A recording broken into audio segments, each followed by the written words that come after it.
In this lesson, we're going to cover integrity. Now, integrity is the cornerstone in the realm of information security because it helps to ensure that information and data remains accurate and unchanged from its original state unless intentionally modified by an authorized individual. In essence, integrity verifies the accuracy and trustworthiness of the data over its entire lifecycle. Now, let's imagine that you just finished an important final exam in school and you handed it over to your instructor to be graded. You'll probably have the expectation that nobody else is going to tamper with your answers or make unauthorized changes between the time you handed it into your instructor and the time that you got your grade back for that exam. Now, if nothing was modified or changed, we would say that your exam integrity was maintained. Similarly, in the world of cybersecurity, we expect that our data is going to be reliable and unaltered as it's processed, transferred, and stored by our systems and networks. So why is integrity so critical? Well, integrity is important for three main reasons.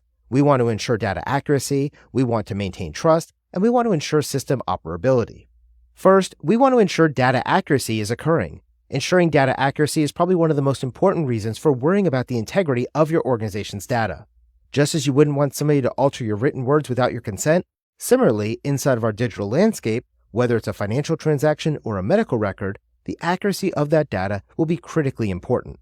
Now, if our data integrity is maintained, this helps to ensure the decisions that are being made is being made based on correct information and the outcomes are what we expect them to be. Second, we want to maintain trust, both with our users and with our systems and networks. If users can't trust the data or information they're receiving, they simply won't trust your systems or networks. For example, if you logged into your bank account today and saw that it's been compromised, and now your bank account says $1,052.43 instead of the $10,524.30 you thought you had, because the attacker altered your transaction history and removed a zero, you would no longer trust your bank with your money. After all they did was simply remove that one trailing zero from the account balance, and now you've lost $9,471.87, right? I know if this happened to my bank account, my trust in that bank would be immediately shattered, and I would be looking for a new bank to take my business to. Third, we have system operability. After all, if the data is corrupted, then our systems are going to malfunction, and this can lead to unexpected behaviors or system downtimes that are going to affect our business's operations.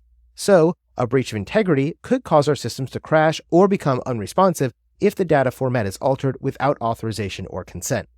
Now, in order to help us maintain the integrity of our data, our systems, and our networks, we're going to utilize 5 methods. These are hashing, digital signatures, checksums, access controls, and regular audits. First, we have hashing. Hashing is the process of converting data into a fixed size value. This way, even if a small part of the original data changes, the hash value will change dramatically, and this will indicate that there was some kind of tampering that occurred to the data. This unpredictability and sensitivity to data changes makes hashing an invaluable tool in verifying data integrity, because any minor alteration will result in a vastly different hash. Essentially, the results of this hashing function is called a hash digest, and this hash digest will almost serve like a digital fingerprint for any given piece of data to prove its integrity. Second, we have digital signatures. Now, digital signatures use encryption to ensure both integrity and authenticity. To digitally sign a file, that file is first going to be hashed, and then that resulting hash digest will be encrypted using the user's private key. Now, this data is now digitally signed, and any alterations to the file will drastically change the file's hash, which in turn would invalidate that digital signature. This immediately lets us know that the data or file has been changed from its original format, and therefore integrity has been compromised. Third, we have checksums. Now, checksums are a method to verify the integrity of data being sent through a transmission. By comparing the sender's checksum of that transmitted data with the receiver's calculated checksum for the received data, we can determine if any unintended changes in the data have been created. Basically, when data is sent from one location to another, the checksum is also going to be sent along with it. Upon receipt, the recipient can compute a new checksum for the received data and compare it to the provided checksum that was sent over the network. If those two values match, this indicates the data has not been tampered with during the transmission, and therefore integrity has been maintained. However, if those values are different, this suggests some kind of alteration or corruption has happened to that data and integrity has been breached. Fourth, we have access controls. Now, access controls ensure that only authorized individuals can modify data, and this reduces the risk of unintentional or malicious alterations. By setting up stringent permissions, organizations can ensure that only authorized individuals have the capability to modify their data. This not only prevents outsiders from tampering with the information, but also restricts internal users to their respective roles, and therefore significantly reduces the risk of both unintentional mistakes and malicious alterations. Now, fifth and finally, we have regular audits. Regular audits involve systematically reviewing your logs and operations to ensure that only authorized changes are being made and any discrepancies are immediately addressed.